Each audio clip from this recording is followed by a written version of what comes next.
Assalamualaikum warahmatullahi wabarakatuh. Hello everyone. Buat pertama-tama kali, terima kasih buat teman-teman semua dan semua partisipan yang udah mau klik video ini dan nonton video aku di channel YouTube aku. BTW, ini nih adalah video pertama aku, guys. Oke. Di video pertama ini aku mau spill sedikit. Nah, di video ini aku mau membahas tentang ringkasan dari buku Dasar-Dasar Ilmu Politik yang digagas oleh Ibu Miriam Budiarjo. Tetapi rangkuman ini cuma aku bahas pada bab 1 saja. Dan mungkin di next video nanti aku akan bahas bab 2-nya.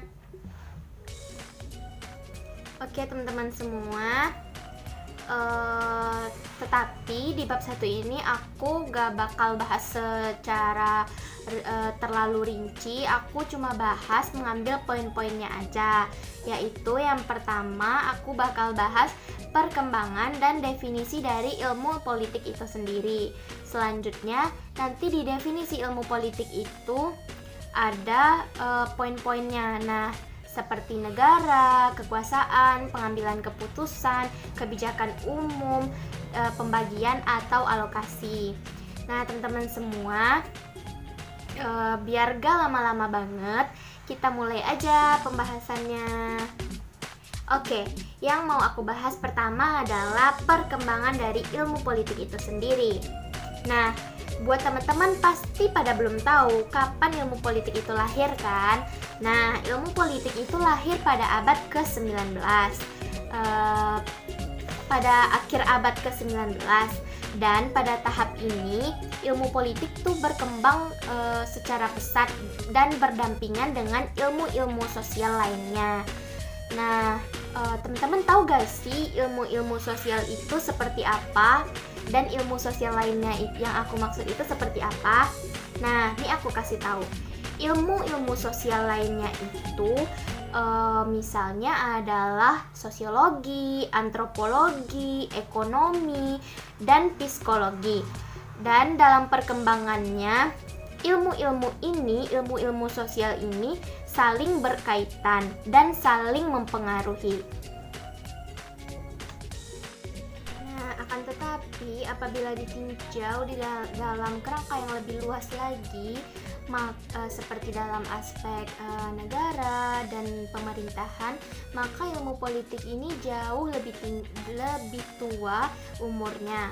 Dan seringkali ilmu politik ini dijuluki sebagai ilmu sosial tertua di dunia. Jadi gitu, teman-teman.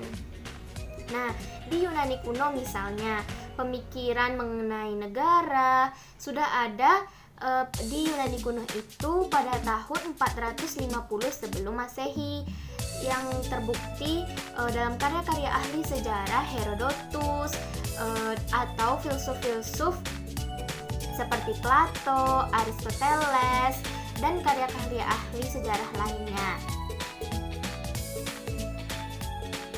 Nah, pasti teman-teman semua bertanya-tanya kan, gimana kalau di Indonesia?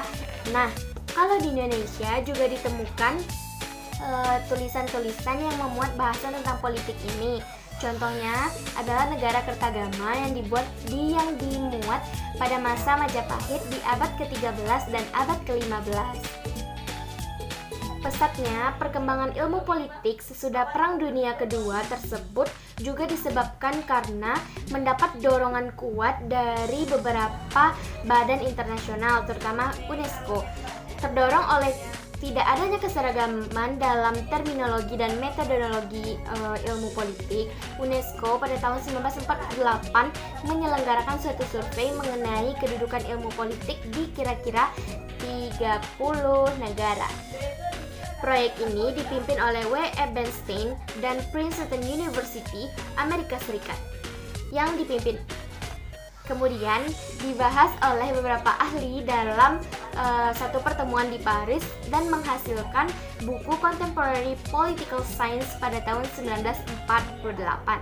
Sebagai tindak lanjutnya, UNESCO bersama International Political Science Association atau yang disingkat dengan IPSA yang didirikan pada tahun 1949 menyelenggarakan suatu penelitian yang mendalam yang mencakup kira-kira 10 negara dan beberapa negara-negara besar di barat, di samping India, Meksiko, dan Polandia.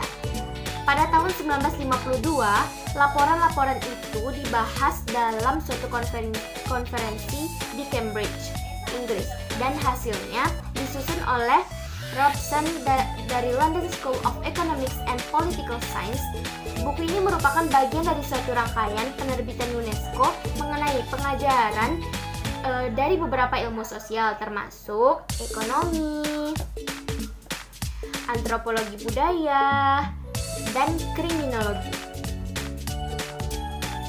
Namun demikian, pengertian politik sebagai usaha untuk mencapai suatu masyarakat yang lebih baik daripada yang dihadapinya, atau yang disebut Peter Malk tentang politik dalam bentuk yang paling baik adalah usaha mencapai suatu tatanan sosial yang baik dan berkeadilan.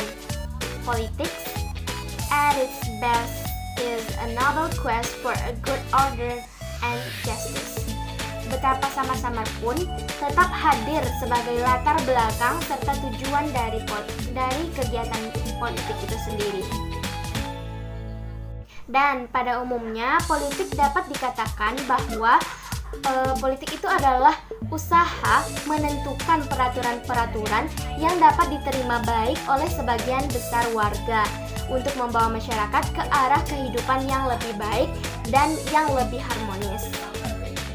Usaha menggapai the good life ini menyangkut bermacam-macam kegiatan yang antara lain menyangkut proses penentuan tujuan dari sistem serta cara-cara melaksanakan tujuan itu.